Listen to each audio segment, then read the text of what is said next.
Baru saya makan obat. Makan obat. baru cari baju pangkal. Itu kan salah. Kita punya iman yang begitu luar biasa. Mau ini, mau itu. Logikanya jumpalitan, tak karu-karuan.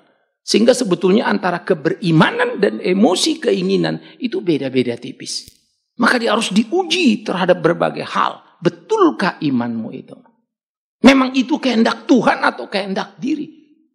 Iman adalah apa yang Allah ingin, yang ditaruh dalam batin setiap manusia untuk dilakukan. Iman bukan apa yang saya mau, lalu saya kerjakan, lalu bilang, Tuhan tolong genapi. Itu dua hal yang berbeda. Nah, oleh karena itu saudara-saudara, Musa ditaruh oleh keluarganya. Oleh karena itu dikatakan juga karena iman maka Musa setelah dewasa menolak disebut anak putri Firaun. Padahal dia tinggal di istana Mesir. Dia menjadi putri Firaun selama 40 tahun. Di mana penolakannya? Lagi-lagi saudara-saudara realita hidup yang berjalan. Dinamika relasi Musa sebagai pangeran muda di Mesir membuat dia sebetulnya menjadi orang yang amat sangat terjamin hidupnya. Musa menjadi orang yang paling berbahagia 40 tahun. Semua orang Israel sengsara dalam kerja keras yang luar biasa. Musa tidak mengalaminya. Maka umur 40 tahun cukup bagi Musa memiliki satu dasar yang luar biasa. Seluruh keilmuan Mesir yang tinggi sudah diperolehnya. Seluruh pengalaman hidup pertapa istana sudah dipahaminya. Pertumbuhan gizi awal 40 tahun sudah didapatnya. Seharusnya itu mengikat Musa dan bercita-cita kemungkinan bisa menjadi Firaun berikutnya. Seharusnya itu menjadi satu alasan bagi Musa untuk lupa pergumulan saudara-saudaranya yang memang sangat jomplang dengan dia. Di istana dan kerja paksa. Itu beda bumi langit, saudara. Orang yang tidak dijadikan tenaga rodi kerja paksa saja, sudah jauh lebih beruntung dari mereka yang mengalami kerja paksa. Apalagi dia ada di istana dan bukan orang biasa. Apalagi dia adalah seorang pangeran muda. Bukankah kita bercita-cita akan sesuatu lalu mengejarnya. Dan ketika tercapai kita lupa belakang kita. Sehingga ada istilah kacang lupa kulit. Itu realita hidup manusia. 1 mau 2, 2 mau 3, pengabdian menjadi keuntungan, berubah semuanya. Maka di situ kita bisa melihat betapa iman itu tidak bekerja. Jadi iman bekerja bukanlah cita-cita yang tercapai. Dengan iman aku akan sampai ke sana. Engkau sampai. Tetapi buah iman itu akan dilihat. Apakah itu connecting dengan kehendak Allah. Nah oleh karena itu saudara-saudara, di tengah pergumulan yang ada itu, di tengah situasi yang terjadi itu, lihat bagaimana Musa lebih suka menderita dengan umat Allah daripada untuk sementara duduk dan menikmati dosa. Apa itu? Adalah berdosa bagi seorang Musa jika dia duduk dalam kesenangan istana, lupa saudaranya yang diperbudak. Maafkan saya kalau saya berkata, kita adalah orang yang seringkali berdosa karena terlalu nikmat dengan keberhasilan kita dan menghitungnya, tapi lupa berbagi dan menolong orang yang sengsara, yang Tuhan taruh di sekitar kita, yang kita lihat dengan mata telanjang kita. Saya melihat Papua dan saya merasa guilty feeling. Bagaimana mau membangun ini? Ya, saya sudah sering share, yang ikut saya 3 kali pergi ke Papua, 3 kali fail. Kadang-kadang saya sampai rasa frustrasi, minat yang bagus, niat yang luar biasa. Saya biayai sendiri perjalanan saya. Saya nggak pergi kiri kanan cari donatur atau sponsor. Tapi waktu nggak dapat rasanya kecewanya setengah mati ya. Duh Tuhan, waktu udah diinvestasi maklum lah kalau ke Papua. 4 hari sudah minimal itu terbuang. Sudah begini. Kunjungan terakhir saya terlalu capek sebetulnya. Kita turun dari pesawat langsung kunjungan ke site. Besoknya pergi lagi ke beberapa. Itu kurang lebih 2 bulan kemudian Juni. Lalu pergi lagi Kalimantan. Over capacity. Nah Juli saya ambruk. Korslet sistem listrik saya. Teoritis mati medis. Ya, waktu saya tersadar saya hanya satu ingat. Beban yang Tuhan taruh. Sehingga di buku saya menulis. Tidak penting ada mujizat kamu bangkit dari mati. Tapi penting kamu bertanya, untuk apa kamu dihidupkannya. Bukan soal saya mati lalu hidup lagi. Itu bukan cerita besar. Orang banyak ngalaminnya. Tidak perlu Kristen. Tapi untuk apa dia memberi kita hidup? Itu pertanyaan serius. Yang mestinya juga jadi pertanyaan kita semua. Untuk apa saya ada? Untuk apa saya hidup? Nah, menemukan tujuan inilah yang menjadi sangat penting di tengah pergumulan kehidupan kita. Sehingga beribadah seperti hari Minggu ini bukan sekedar saudara datang ke gereja. Sama dengan saya. Menjadi pendeta berkhotbah bukan sekedar bagaimana menyampaikan khotbah. 1000 lebih stok di kota saya ini soal khotbah. Ya. Kita sudah produksi lewat VCD, kita sudah produksi lewat audio maupun video. Apa itu membuat saya dekat sama Tuhan? No. Personal relationship bukan seberapa banyak orang berkhotbah. Personal relationship bukan seberapa banyak orang terlibat dalam sebuah pelayanan. Tapi ketulusan batinnya di dalam mendengar suara Allah. Sehingga waktu saya koslet Rabu, bulan Juli ya, atau Oktober, November, datang kabar dari Papua, mau hibah tanah. Tidak selalu serta mulus, tersendat-sendat, tapi cukup oke perjalanannya. Saya nggak tahu nanti akan jadi apa tidak. Teoritis, logiknya sih sudah, tahap-tahapnya sudah bagus. Ya, hibahnya dari suku-suku sudah dinotarialkan. Tapi 1001 kemungkinan kan bisa terjadi. Kalau Tuhan nggak mau apa? Tapi 1001 kemungkinan juga bisa terjadi. Kalau Tuhan mau, siapa yang bisa menahannya? Maka itu bisnisnya dia. Bisnisku kulakukan bagianku. Persiapan-persiapan yang penting, yang perlu apa? Ayo kerjakan.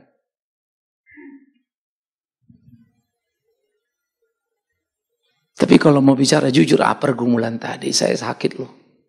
Saya nggak boleh capek loh. Tambah lagi Papua. Ya. Saya sudah lagi pikir-pikir kita mesti bikin tim kerja. Begitu itu selesai, pengukuran selesai, sertifikasi, peletakan batu pertama, mesti bikin tim kerja Papua. Suka atau tidak, Mika Mission Trip akan ada. Bukan cuma Kalimantan, tapi ke Papua.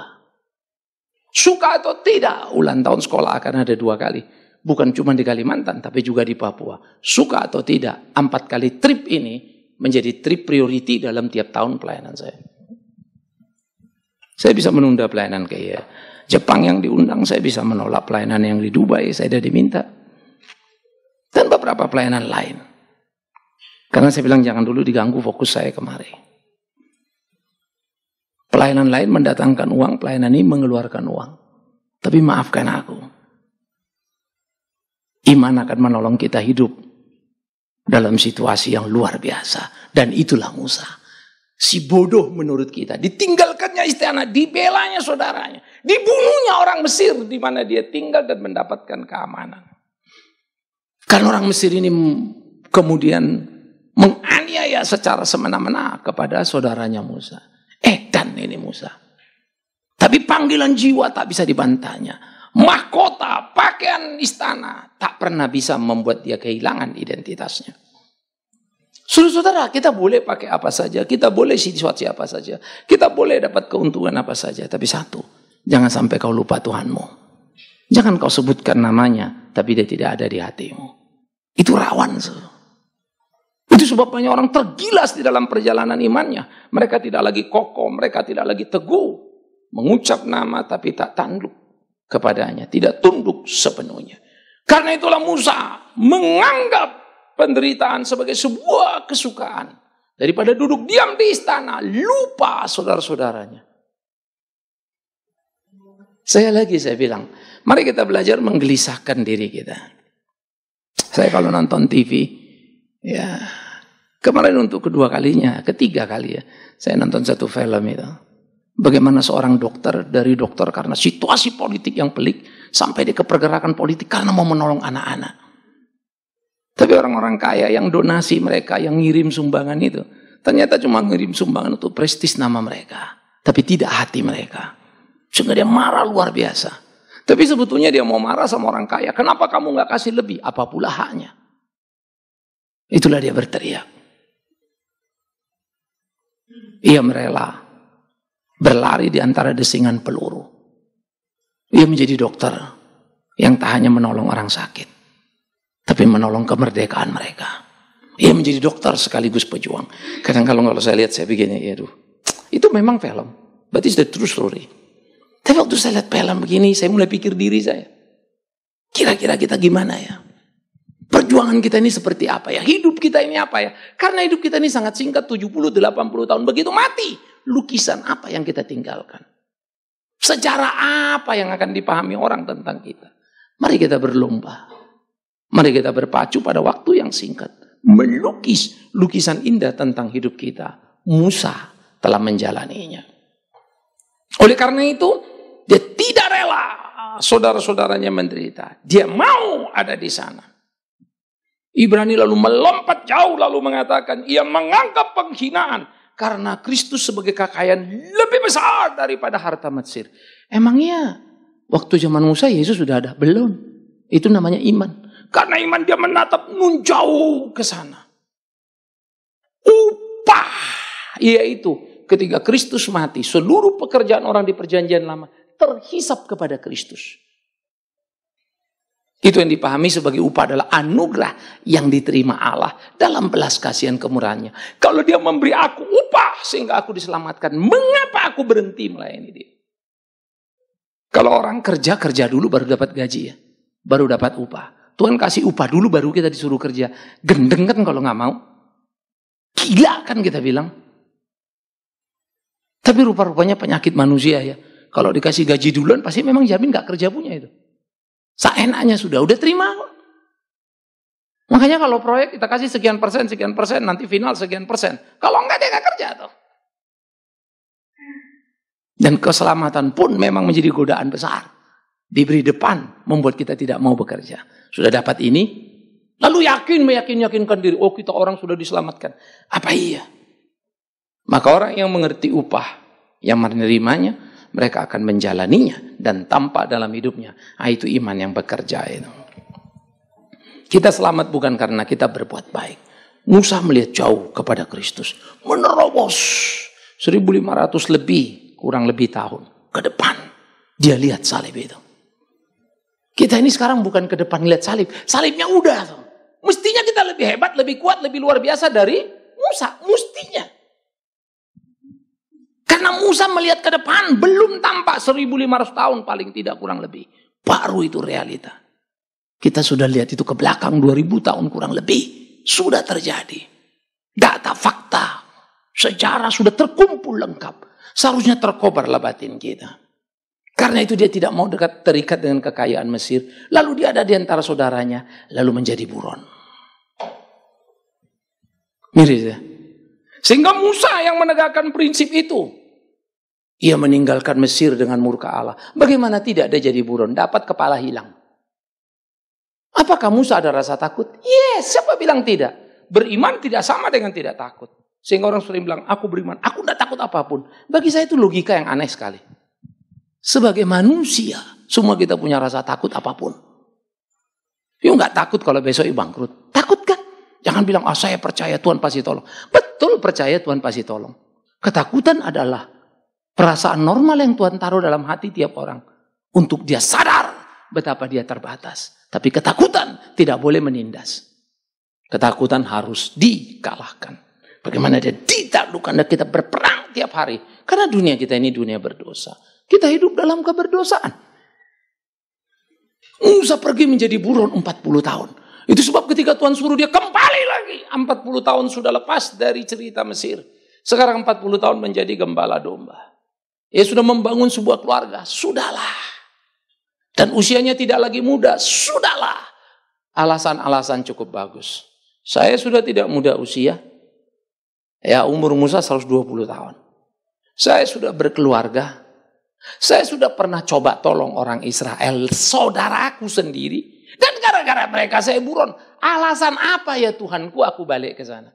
Jujur saja kalau saya Musa pun saya nggak mau balik. Sampai Tuhan membuat tangannya dari bersih kusta-kusta balik lagi begitu ya. Tapi kalau hati bebal, tetap tidak akan. Tapi Musa memang disebut seorang yang lembut hatinya. Dalam kemarahan kejengkelan dia berubah pelan-pelan. Musa pergilah. Lalu sekarang Musa tanya, oke, kalau kau suruh pergi aku. Nah, mereka bertanya, siapa yang mengutus aku? Apa yang kau jawab? Katakan, akulah yang mengutus aku kepadamu.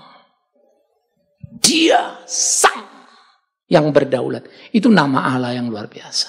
Aku adalah aku berdaulat. Dia bukan orang yang perlu identitas. Dia beyond. Dia melampaui identitas. Saya butuh nama, dia tidak butuh nama. Itu sebab dimanapun, kapanpun, bangsa apapun bisa memanggilnya dan dia tahu siapa yang memanggilnya. Bahkan ketika mulut tak mampu terucap, hati kita yang bergetar pun dia mengerti adanya. Karena dia Allah. Saudara-saudaraku, ini menjadi satu bagian yang luar biasa bagaimana Musa memahami itu. Lalu kemudian bagaimana dia rela dan menjalani perjalanan balik kepada satu perjalanan yang luar biasa. Perjalanan yang sudah sempat membuat dia menderita, perjalanan yang sudah membuat dia susah. Tapi dia kembali lagi. Maka kita bilang, ini misi bunuh diri. Masa mau balik lagi? Ini kan namanya bunuh diri. Toh. Ya mau mati lagi di sana. Mana mungkin mereka terima kamu? Maka bisnis itu adalah bisnis mati. Tapi Musa berjalan loh. Tahu risikonya, tahu betul. Dan saya harus jujur saudara, tiap kali saya merenung seperti ini. Saya bukan orang yang tidak tahu risiko capek. Saya bukan orang yang tidak tahu kondisi kesehatan saya. Saya paling merasa. Kadang-kadang kalau saya coba ini, aduh, dropnya banyak banget. Jadi sebab kalau kebaktian pasti saya duduk di belakang kecuali perjamuan kudus. Kalian nyanyi, berdiri, duduk, saya pasti duduk terus. Menghemat energi. Kalau lampu sudah gampang, beli Philips. Hemat energi. Beli baterai energizer. Hemat energi. Nah, kalau bisa ku beli, ku taruh ke dalam barut gini. Taruh Philips, taruh apa. Ya bukan itu urusannya kan. Beda. Celakanya semangatku ini lebih tinggi daripada fisikku. Sehingga kadang-kadang saya lupa. Ya, saya kemarin suka sharing. Kadang-kadang saya pikir, lama banyak bener gitu ya. Jadi kalau saya udah bergerak, saya pikir kaki saya udah nyampe, padahal belum. Ininya terlalu cepat. Ininya kagak ngikutin. Sehingga kalau jalan-jalan, kalau di rumah gedebuk, suka nyenggol sana, ini jatuh, itu jatuh, istilahnya. Tidak jatuh parah, tetapi kalau dalam kondisi dulu nggak akan itu. Ya, saya berkelahi dengan diri. Kadang-kadang di situ saya mikir, ini mau gimana nih ke depan nanti? Ya, saya hargai kesehatan saya tiap hari. Ya. Minum ramuan jahe apa itu, bangun pagi gerebuk plak. Ya, olahraga sebentar, minum jus lagi plus kunyit. Udah jus kagak enak, saya tambah kunyit. Taruh kunyit, karena kunyit adalah antibiotik alamiah yang bagus. Aduk, minum gelubuk-gelubuk, rasanya aneh bin ajaib. Ah, sudahlah situ. Apapun jusnya, kunyit campurannya terakhir. Udah begitu aja ceritanya ya. Udah sikat gitu loh. Nah, mungkin itu yang membuat saya juga banyak fit, cukup oke. Ya.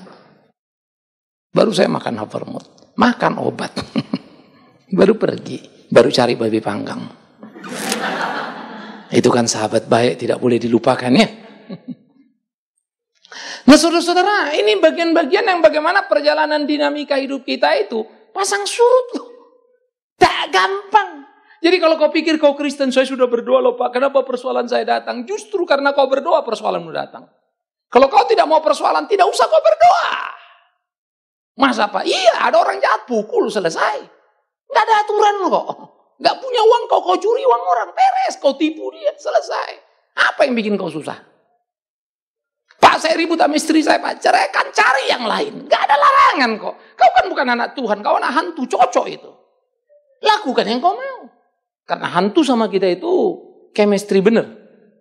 Sama chemistry-nya. Tapi kalau kau mau jadi anak Tuhan, kau doa. Ya Bapak belur lah. Dunia berdosa, kau mesti lempeng. Ya susah. Dunia ini penuh kekacauan. Mau jadi anak Tuhan suruh jalan lempeng. Ya mendak-menduk lah kita. Kita nggak boleh siksa. Orang lain boleh siksa. Ya orang lain enak, kita enggak. Ya susah lah, ya sakit lah, ya persoalan lah, ya pergumulan lah. Pasti itu. Tapi disitulah iman itu. Ketika orang jalannya kok kayaknya enak ya, dia lari sana lari sini, pokoknya apa aja boleh, lah aku mesti lurus nih. Nah, itulah faith, dia melihat jauh ke depan. Akan tiba di sana. Babak belur di sini, nyampe dia, lalu dia terus melangkah. Wow, hidup orang Kristen itu luar biasa. Ingat ya, iman bukan activity, iman bukan quantity, dia quality, pengabdian dan penyerahan diri. Kalau pelayanan saudara, urusan gampang itu. Dulu saya 70 kali khotbah dalam 1 bulan. Kalian bisa bayangkan, hari tertentu lebih dari 2 kali. Khususnya minggu, bisa 4-5 kali. Ya, saya ditunggu-tunggu banyak orang. Dan saya bangga, karena pelayanan kemana-mana. Tapi waktu saya duduk diam persatu kali mikir ya. Dalam pergumulan saya, di perjalanan saya suka tipe orang kontemplasi. Ya, tidak formal, saya duduk diam, dan saya mikir gini. Saya bisa berinteraksi dengan film yang saya tonton. Wah, gini. Sampainya saya terenyut, terpukul. Apalah hebatnya kalau saya khotbah 70 kali. Orang yang memuji. Wah, Pak Big Man bisa 70 kali sebulan. Pada waktu itu ada satu majalah Kristen memuat pengkhotbah top di Indonesia. Yang paling top itu 50 kali sebulan. Ya, saya memang tipe orang yang paling tidak suka untuk masuk di media memberitakan diri saya. Kita punya media dan lebih dari cukup. It's not my business. Ya, kalau kita masuk media memberitakan Injil Kristus. Nah, ringkas cerita saudara. Hanya satu titik saya sadar betul. Saya pergi sana pergi sini, sebetulnya saya kurang perhatian di rumah. Saya sadar betul lalu saya merekonstruksi seluruh ibadah saya. Ya, terus dikurang. Nah, sehingga dikurangi, semakin sedikit. Lalu saya mulai efektivitas. Lalu saya rubah lagi, saya nggak lagi mau pergi khotbah KKR apa. Saya kurangi betul-betul. Sekarang saya bentuk beberapa kelas PA. Kelas PA itu kan kelasnya kecil ya. Tapi nilai kehadiran saya bermakna. 1 minggu sekali, ada yang 2 minggu sekali, ada yang sebulan sekali. Berikan pengajaran, berikan. Orang berbentuk saudara. Pikiran-pikiran itu direkonstruksi. Gengsinya hilang.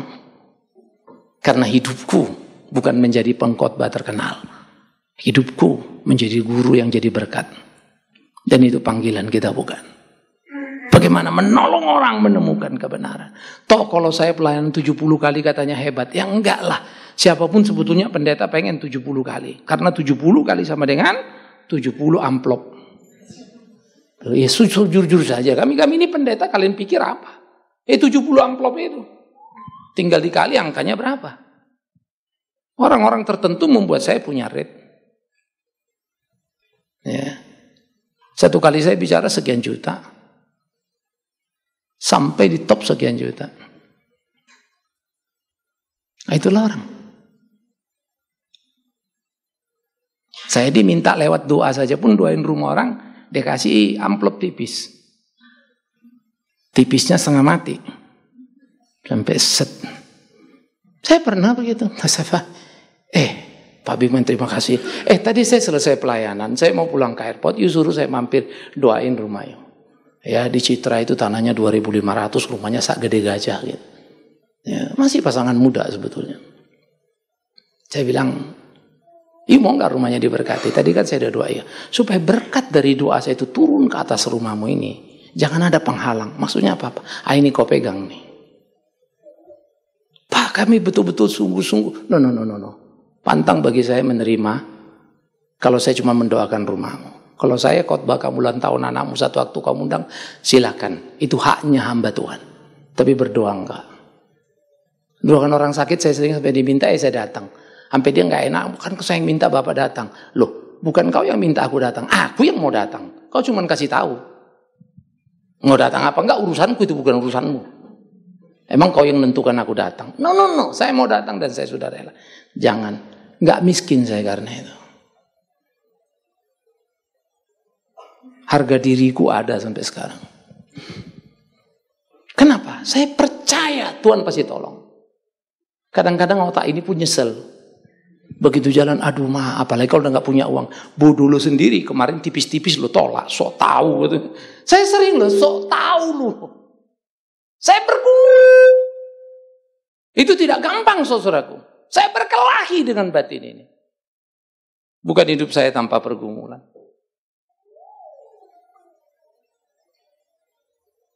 Ya, iman percaya. Itu penting. Sehingga nama kita dikenal orang seperti seperti kita mengenal diri kita. Artinya jangan lagi ada yang tertutup. Dan Musa menjalaninya. Maka dia mengadakan Paskah, memercikkan darah. Supaya pembinasaan anak sulung jangan menyentuh mereka. Matilah anak sulung Mesir semua. Tulah demi tulah yang berjalan itu nama ngasuh akal itu. Masa darah ditaruh lalu lolos? Bagaimana lah maut itu kalau datang kan satu kota itu hancur semua, betul tak? Kenapa mesti rumah orang Israel ini nggak ada? Karena ada darah domba. Apa logikanya? Tapi dia taruh. Tanda semua. Dikali. Salib itu bisa plus, bisa kali, bisa T. Itu simbol daripada salib. Kata cross daripada kata crucial. Very, very important. Itu cross. Jadi cross, the crucial. Itu hebatnya. Sehingga meaning kata itu mau mengajak kita masuk lebih dalam lagi. Sehingga saudara-saudaraku yang kekasih. Pada waktu itulah dia taruh sehingga selamatlah seluruh anak-anak Israel. Anak Mesir mati semuanya. Karena iman Tuhan bilang pada Musa, Musa, pukulkan tongkatmu ke laut itu. Berbak terbelah dua lautnya. Sampai jungkir balik pun kita mau memahami ini nggak masuk akal ini. Bagaimana lah cerita ini? Terus jalanlah orang Mesir ini ada keretanya apa lewat. Saya sampai sekarang pun nggak habis ngerti. Mana ada dasar laut jalan tol? Atau jalan mulus bukan? Pasti belabak, belubuk, batu lah itu semua kan? Tapi bisa-bisa aja lewat tuh. Anak kecil, orang tua, semua lewat. Sampai menjadi muncul penafsiran daripada Paulus yang luar biasa. Bangsa Israel semua dibesak, baptis, tua, muda, besar, kecil. Ketika mereka melintasi laut. Mereka menjadi bangsa yang sudah disucikan, dikuduskan Tuhan. Sebelum menginjak perjalanan menuju tanah perjanjian. Sebagai bangsa, peneguhan. Pembaptisan bangsa itu. Laut itu. Apa Tuhan gak bisa bikin mereka jalan di atas air? Apa Tuhan gak bisa bikin mereka melompat lalu tiba-tiba terbang di bawah angin gitu kan? Apalah sulitnya Tuhan. Sehingga dia bertindak selalu bermakna. Jadi Paskah itu dirayakan lepas dari kematian. Tapi Paskah bagi kita lepas dari kematian. Cuma kalau mereka lepas dari kematian perbudakan Mesir. Kita lepas dari kematian perbudakan dosa. Wih. Itu luar biasa gitu. Jadi kalau kita memahami satu kata secaranya histori, kaget-kaget loh kita. Kaget-kaget. Gila ya, kok bisa begitu ya? Terus waktunya pas lagi Yesus dibaptis, Yesus disalibkan itu mau menuju Paskah, pas hari Minggu Paskah dia bangkit. Gimana timingnya? Nah, kembali lagi saudara, iman itulah yang dipunyai Musa dan mengarah ke sana itu. Ke salib Kristus itu. Kebangkitan itu. Dia yang menetapkan Paskah disuruh Tuhan. Dia yang membelah laut disuruh Tuhan. Sebelumnya, Elia memang di PL pernah. Elia juga pernah, bukan hanya Musa ya. Elia membelah apa? Sungai? Nggak tahu kalian? Sungai Yordan. Pakai jubahnya. Oh Tuhan ampunilah mereka. Langsung ke jemaat dewasa belum pernah sekolah minggu ya. Maka Elia menyebutkan jubahnya. Terbelahlah sungai Yordan itu. Tapi tolong jangan jaket kalian pukul pula ke kali Ciliwung belakang itu. Mau lewat kalian. Nggak bakal kering itu. Bahasa jaketmu ya bau ya. Karena iman bukan apa yang kau mau. Bukan apa yang aku mau. Apa yang Tuhan mau. Oleh karena itu saudara, bagaimana pergumulan-pergumulan yang dialami oleh orang-orang Israel. Ternyata iman itu terus bergerak di antara mereka. Maka muncullah seorang Yosua. Apa yang dilakukan Yosua? Menarik ya. Yosua belajar bagaimana memahami keberimanan itu. Yosua belajar bagaimana mestinya bertuhan itu. Dia melihat Musa terus-menerus. Musa mengajar dia, memberitahu dia. Sehingga Yosua muda, maju dan mulai memimpin orang-orang Israel masuk. Mau menuju ke tanah perjanjian. Wah, pertempuran hebat terjadi, saudara. Bagaimana lah si Musa ini mau masuk lalu mau bertempur melawan orang Israel. Oh, ini luar biasa ini. Yosua. Yosua gak punya pengalaman cukup untuk itu. Dia memang melihat perang. Tapi masih muda usianya untuk masuk. Dan dia berhadapan dengan suku-suku di padang gurun. Tapi bukan kerajaan yang terlalu kuat. Seperti Yeriko yang memiliki benteng tembok yang hebat itu. Apa yang terjadi? Maka kemudian dikatakan bagaimana Yosua dan orang Israel disuruh nyanyi keliling-kelilingin benteng itu. Saya yakin sepenuhnya orang-orang di dalam benteng, orang Yeriko lihat, ada orang gila di luar. Yang gila bukan satu pula lagi, satu rombongan. Nyanyi-nyanyi mereka kurang ajar, ngeledek atau apa. Semua orang paling mentertawakan mereka. Menganggap mereka ini lalat yang mengganggu. Cuman bikin ribut. Jadi dia tontonlah dia ada satu. Liatin. Terus mau ngapain orang ini. Gabruk roboh itu tembok Yeriko.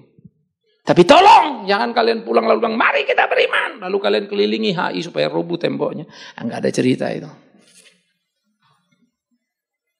Lalu kalian doa-doa keliling. Doa Bali keliling. Doa Aceh keliling. Capek kau keliling-keliling.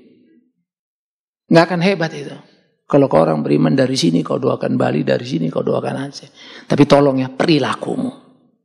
Supaya orang Bali belajar, ini lo orang Kristen. Supaya orang Aceh belajar, ini lo orang Kristen. Hidupmu, apa yang mereka bisa lihat? Musa itu bukan sekedar beriman, ditinggalkannya istana. Musa itu bukan sekedar beriman, ditinggalkannya lagi hidup nyaman, sudah tenang berkeluarga ini. Masuk ke padang gurun itu. Dan dia jatuh bangun. Bukan karena dekat dengan Tuhan lalu tidak pernah lapar. Bukan pernah dekat dengan Tuhan tidak pernah haus. Mereka ngalamin itu. Sampai Musa pun suka kesal. Tuhan kau suruh aku memimpin bangsa ini. Tapi kau biarkan aku terpuruk seperti ini. Untuk apa ini? Itulah iman. Yesaya berteriak. Tuhan aku berteriak kepada mereka. Betullah bangsa ini. Melihat tidak mengerti. Ya, mendengar tetapi tidak masuk di otaknya itu. Mereka memandang tanpa bisa memahami apa sesungguhnya. Mereka mendengar tapi mereka nggak bisa ngerti apa yang dimaksud. Itulah orang-orang di zaman Yesaya, Yehuda. Dan para nabi itu mengalami pergumulan-pergumulan. Berbicara pada zamannya tapi ditertawakan. Nuh ngomong, ayo kita bikin batra supaya kita jangan mati. Diketawain, gila kau. Nuh selamat air bah turun seluruh bangsa itu mati. Kita coba bilang, makanya lain kali ya, jangan kayak orang banyak, mesti kayak Nuh. Bagus sih kalimat kita. Besoknya hidup kita kayak orang banyak, bukan Nuh.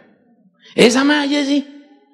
Kita cuma tahu itu cerita, tapi bukan jadi milik batin kita. Kita cuma tahu cerita, tapi juga bukan milik hari-hari kita.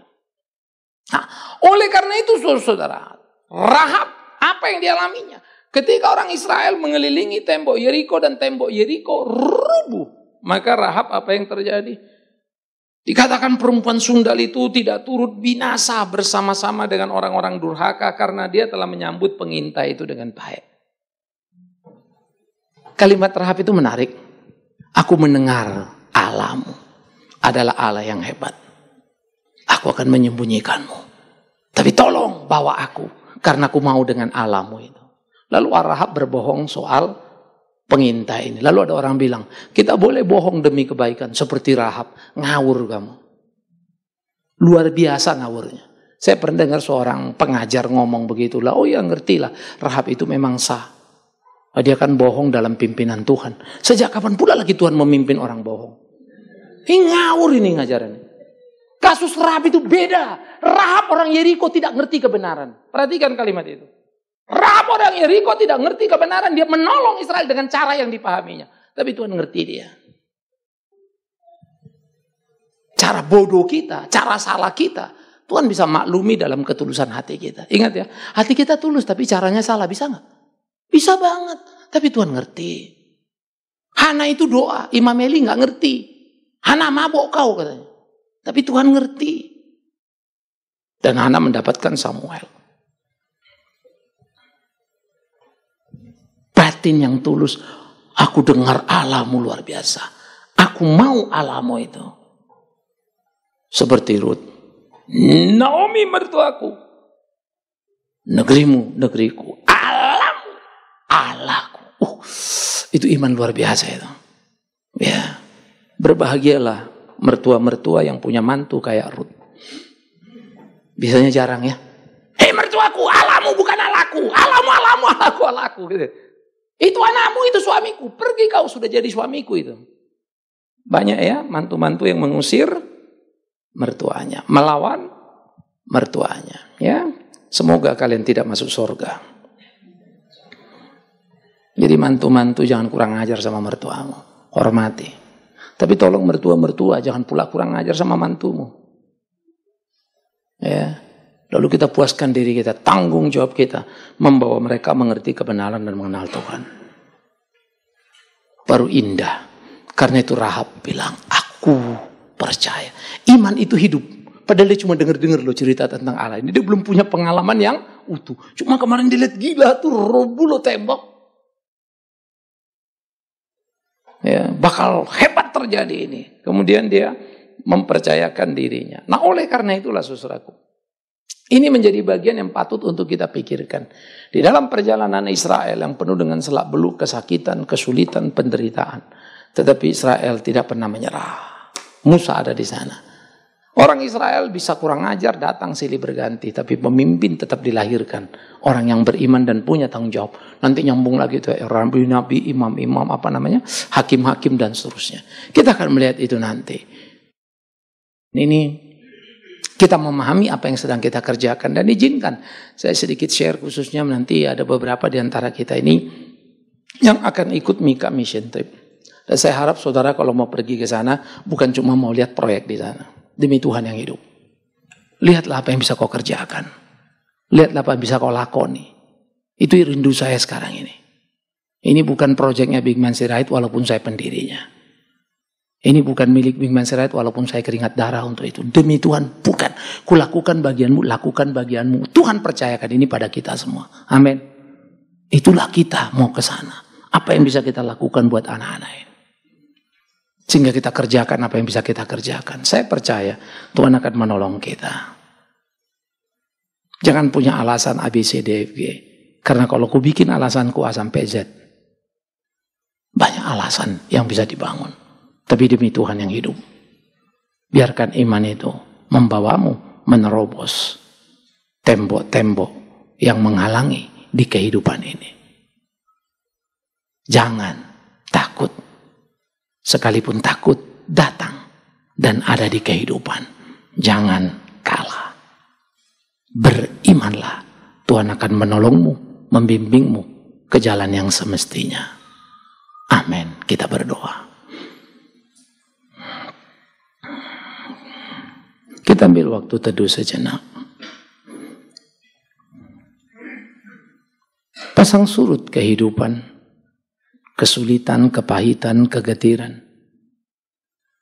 Tak cukup menjadi alasan untuk kita menjadi orang tidak beriman. Berimanlah. Tuhan menolongmu. Berimanlah. Tuhan memampukanmu. Berjalanlah pada jalan yang Tuhan mau, maka hidupmu berkenan kepadanya. Layani dia. Bukan sebagai kelebihan, keunggulan yang bisa kau bagikan, tapi layani dia. Sebagai panggilan dan pengabdian untuk memuliakannya. Bapa di surga, terima kasih. Hidup kami yang diwarnai ketakutan menghadapi realita yang memang tidak sederhana. Kami bersyukur atas itu. Karena itu membuat kami sadar betapa kami memerlukanmu dalam hidup ini. Tak mungkin kami jalan sendiri. Tetapi kami juga berdoa, jangan jadikan kami orang-orang yang sekedar melarikan diri dan menjadikan agama pelarian kami. Kami berdoa, kami berseru, kami berharap hanya supaya persoalan kami selesai. Tapi kami tak pernah berdoa menyerahkan diri supaya Tuhan pakai. Ampuni kami. Karena itulah sekali lagi ya Tuhan, di pergumulan kehidupan yang kami jalani, Tuhan mampukan kami bertempur menjadi pemenang yang meneguhkan, menguatkan kehidupan ini. Demi Yesus Kristus, Tuhan dan Juru Selamat kami yang hidup, kami berdoa, kami bersyukur, kami mohon pimpinan Tuhan senantiasa. Terpujilah Tuhan, kekal selama-lamanya. Amin.